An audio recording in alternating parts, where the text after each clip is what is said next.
So we have forces of 13 pounds and 3 pounds acting on each other with an angle of 102 degrees.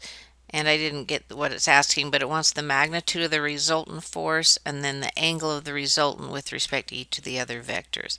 So let's go ahead and draw a picture, some vectors for our forces. Here, let's put the 13-pound vector, and then the 3-pound is at 102 degrees. So let's put it over here, and this angle right here is 102 degrees. Now these forces are acting together, so we need to add these vectors together. So I'm going to slide the 103 over here, and now I can get my resultant vector, and my resultant vector is where I started here to where I ended up. We need to find out its length. Now as I'm looking at this picture, I have this angle of 102, so if I extended this over here, this angle is also 102 degrees. So I can get the angle inside of here because they make a straight line, so that angle inside of here must be 78 degrees. Now I have side angle side, so I could use the law of cosines to find that side x, the length of that vector, which is its magnitude.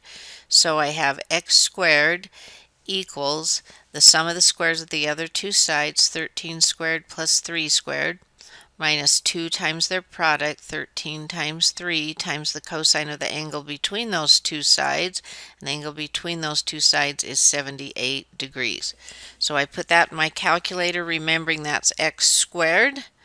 So x is going to be the square root of what I get with that, and so it looks like, and it says we want it to 4 decimal places, which is going to be 12.7194. All right, now we also need to know the angle that the resultant vector makes with each of the other vectors. So the first of those it makes with the 13 would be this angle right here, and the angle it makes with the 3 would be that angle right there. We'll call them alpha and beta. Now I can find alpha by using the law of sines.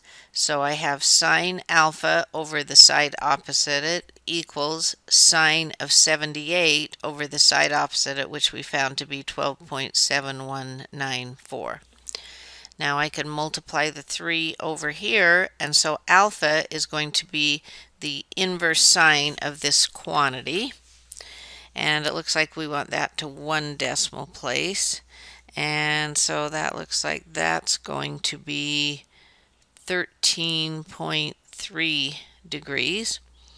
And so now that we have alpha, we can get beta, because alpha plus beta, that angle between those two vectors, was 102. So I can simply subtract the 13.3 from the 102, and the angle it makes with respect to the 3-pound vector is going to be 88.7 degrees.